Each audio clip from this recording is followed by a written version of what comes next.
Привет всем! Ну разве это не потрясающе проводить вечер в уютной гостиной, в кресле с бокалом вина напротив настоящего камина? Если раньше это было привилегией владельцев частных домов, то сегодня камин можно сделать и у себя, в обычной городской квартире. Здесь нет ничего сложного, главное набраться терпения и воплотить свою мечту в жизнь. А я сегодня вам расскажу, как это можно легко сделать. Погнали! Итак, первым этапом идет проект, в котором мы должны продумать форму и просчитать все размеры нашего камина, в том числе и размеры ниши, в которой мы в дальнейшем поместим очаг.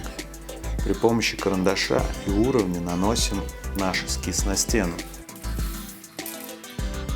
Теперь можно продумать, какой формы и каких размеров будет каркас нашего камина, самая ответственная и важная часть.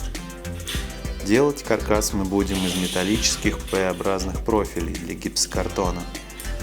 Начнем с профиля 28 на 27 мм. Для работы с металлическим профилем нам понадобятся ножницы по металлу и рулетка, которой мы будем отмерять нужную нам длину. Отмеряем и делаем надрезы. Все довольно-таки просто. Для начала нам надо сделать обычную рамку.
С этой задачей мы справились. Теперь нам нужно сделать пару перемычек из профиля 60 на 27 мм.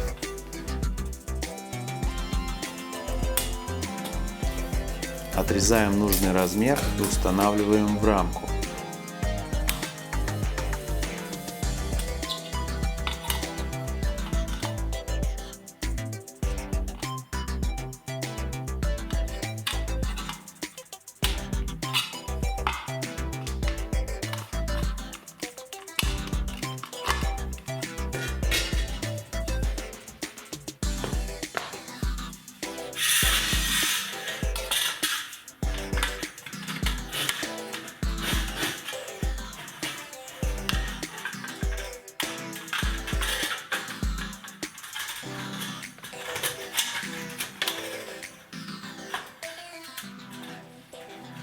Как видно на видео, уже сейчас, без дополнительного крепежа, рамка получается довольно-таки прочной. Вот из таких рамок разных размеров и будет состоять каркас нашего камина. Это будут крышка, боковые и внутренние стенки. Теперь на стене можно разметить места крепления наших рамок.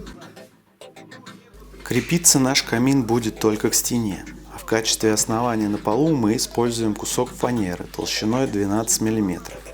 После того, как мы все отрезали, можно приступать к креплению к стене и сборке.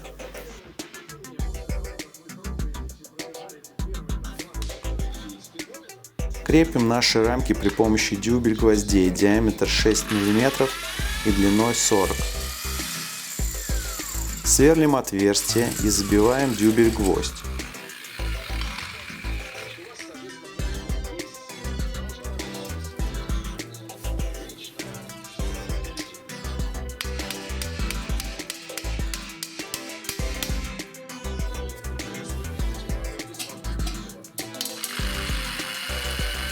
Рамку к фанере на полу крепим саморезами длиной 5-10 мм.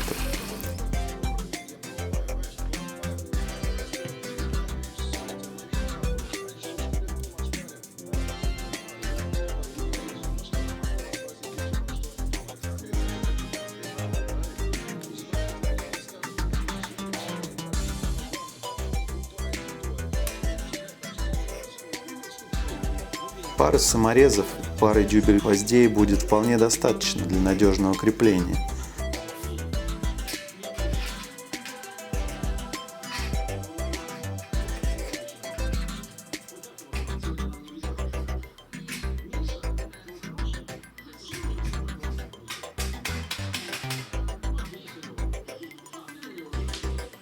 После того, как мы установили все рамки, теперь нужно надежно соединить их между собой. Для этого из профиля 28 на 27 мм мы делаем перемычки. При помощи обычного фломастера делаем отметки, где располагаются рамки друг относительно друга.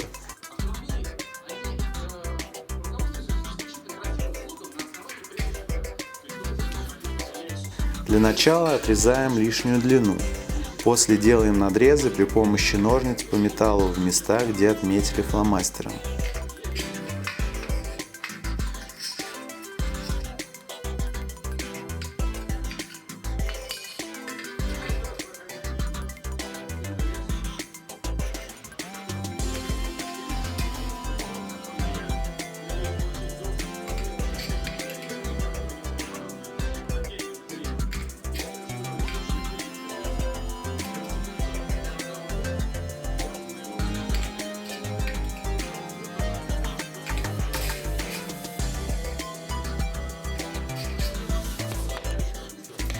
Отгибаем получившиеся язычки при помощи пассатиж.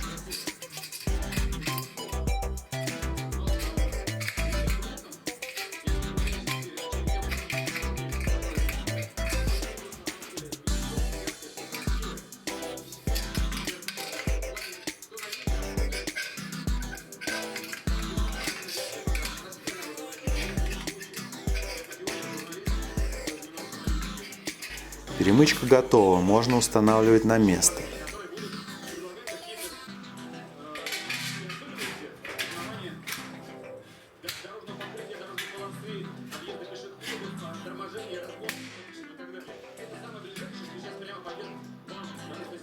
Все крепим между собой саморезами по металлу с пресс-шайбой длиной 10 мм.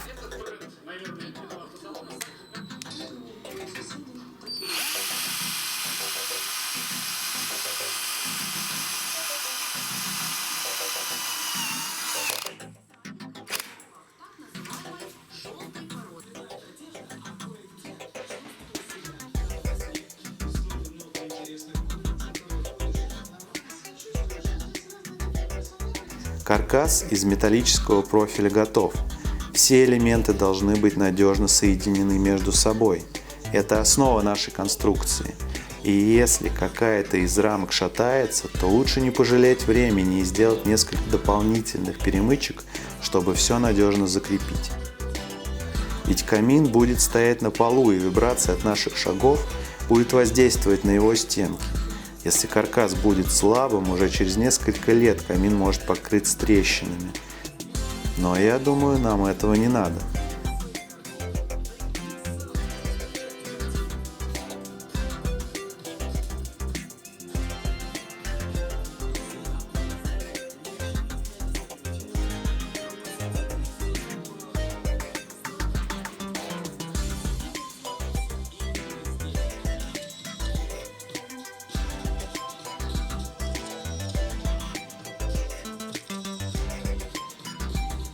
Ну что, каркас готов. Теперь можно приступать к обшивке гипсокартоном.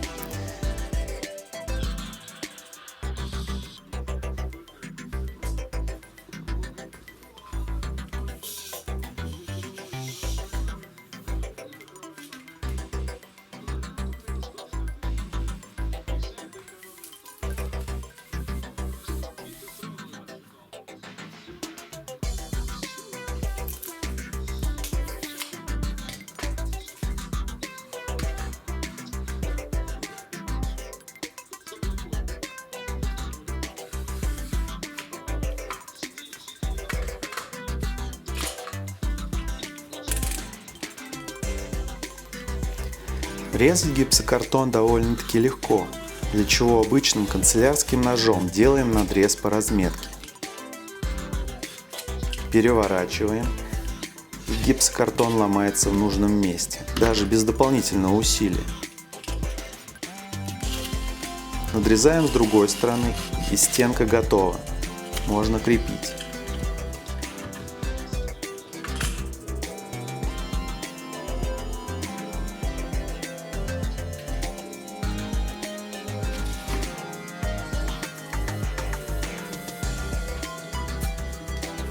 Крепим гипсокартон при помощи шуруповерта и специальных саморезов длиной 15-20 мм. Проверяем, чтобы шапка самореза была утоплена в гипсокартоне.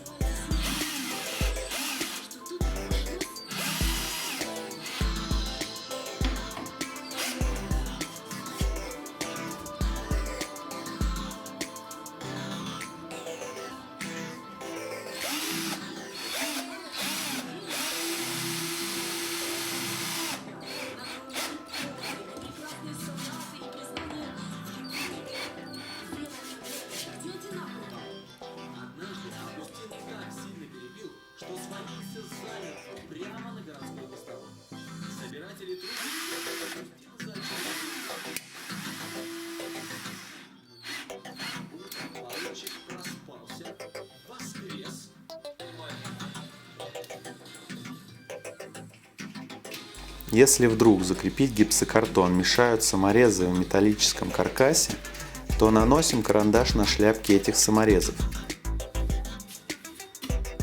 Прикладываем с усилием уже отрезанный в размер гипсокартон и делаем отверстия в местах, где остались следы.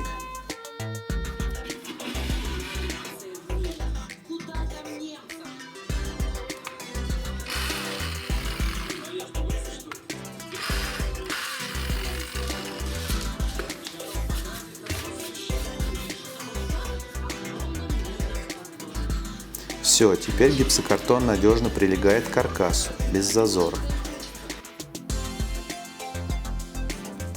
И вот мы обшили каркас гипсокартоном.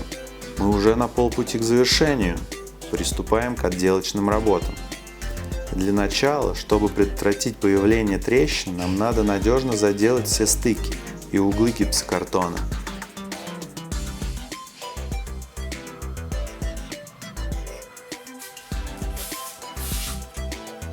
В местах стыков канцелярским ножом делаем фаски под углом 45 градусов. После грунтуем и заделываем швы. Есть специальные составы для заделки швов. Кто-то прокладывает армирующую ленту, но в моем случае это все лишняя трата времени и денег.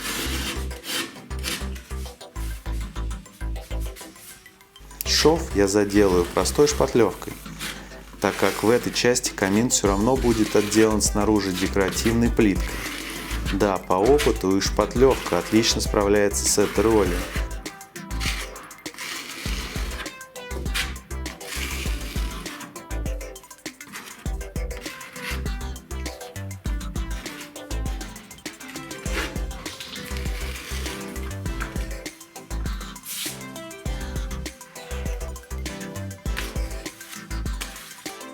Углы также шпатлюем.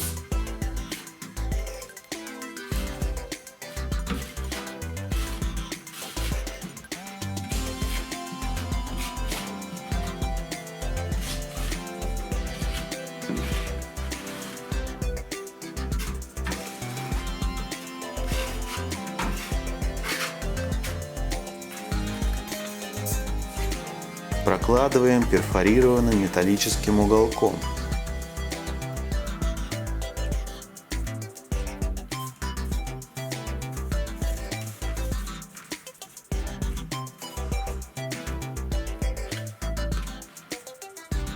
Уголки будут служить как направляющие при шпатлевании, так что их нужно выставлять ровно и желательно по уровню, чтобы соблюсти все размеры.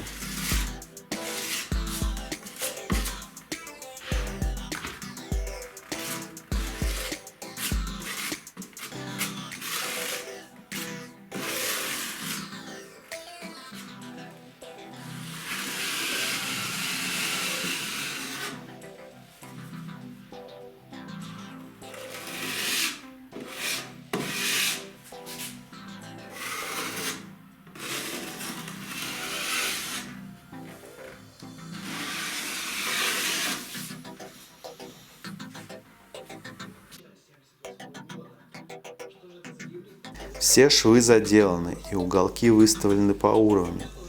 Шпатлевка высохла. Как видно, шпатлевка дала усадку, так как не предназначена для таких толстых слоев. Поэтому поверхность стала неровной. Но это и не страшно.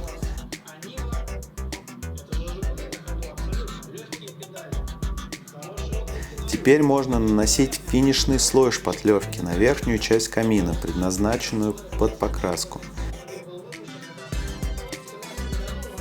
Теперь стараемся сделать поверхность максимально ровной. Если потребуется, то можно сделать еще пару слоев, чтобы добиться идеальной поверхности.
После высыхания шлифуем поверхность, убирая все, даже самые маленькие неровности.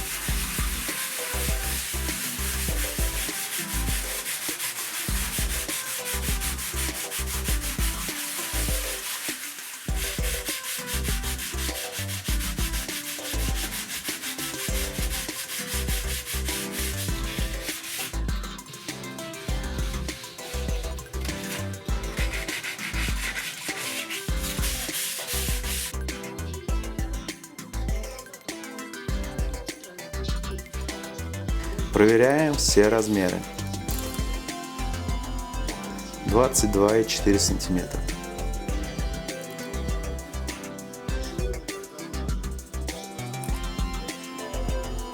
22,4.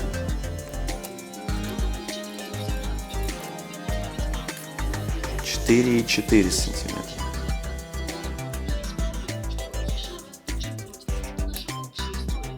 4,4. Отлично.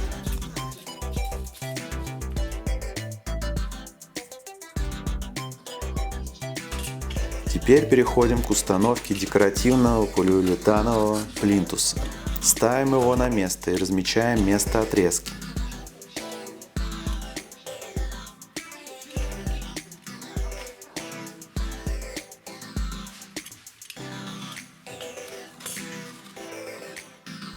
Теперь при помощи торцовочной пилы или при помощи обычного стусла отрезаем плинтус под 45 градусов.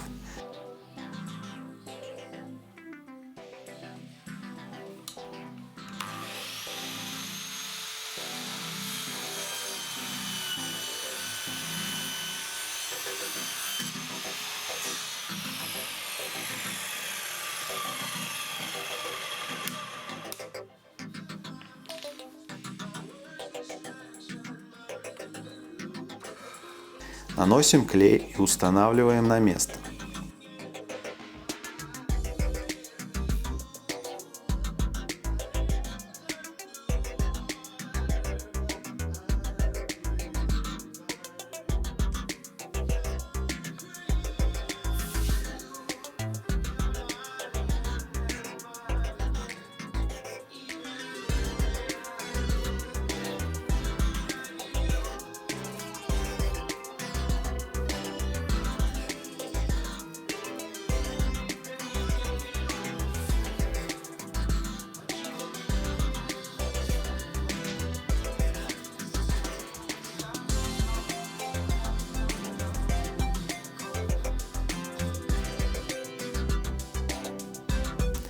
Для большей надежности места стыков я закрепил при помощи саморезов. В дальнейшем эти места нужно заштукатурить.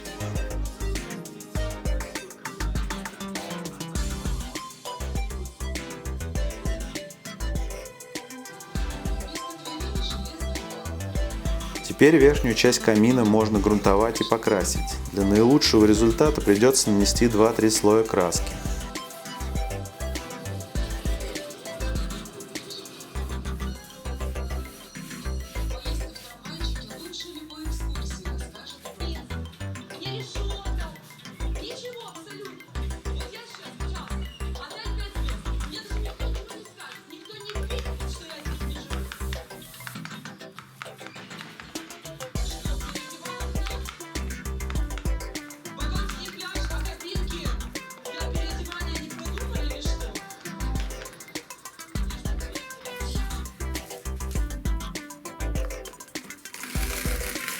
Дальше мы приступаем к приклейке декоративной плитки. Плитка светлая, поэтому для нее используем плиточный клей белого цвета, который мы в дальнейшем сможем использовать и в качестве затирки для швов. Наносим клей и укладываем плитку.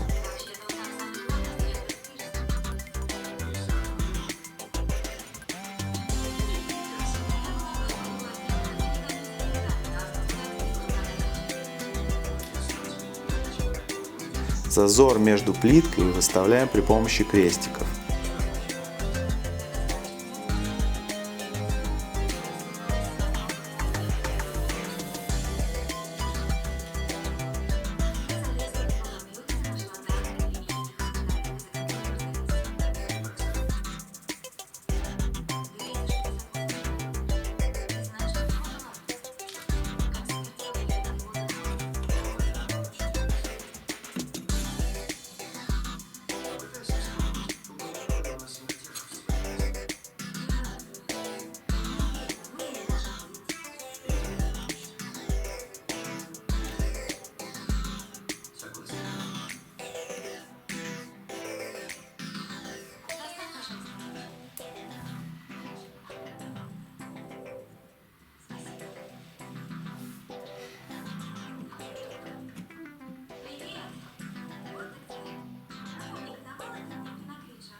Декоративная плитка легко поддается обработке. Ее можно легко отпилить при помощи ножовки по металлу и придать нужную форму обычным напильникам.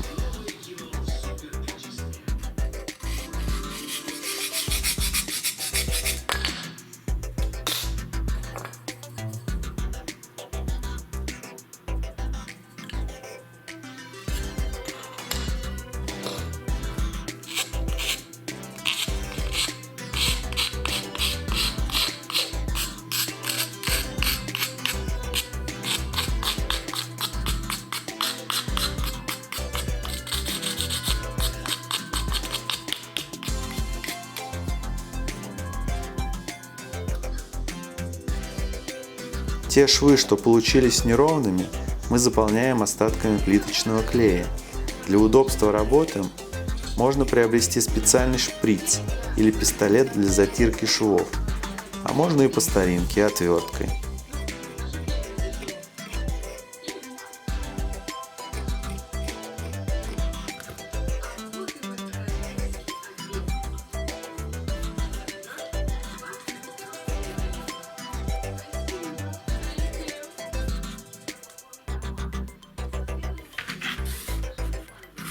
Последним и самым простым этапом идет напольный пластиковый плинтус. Просто отмечаем, отрезаем, собираем и крепим при помощи самореза.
Готово. Осталось только установить сам очаг.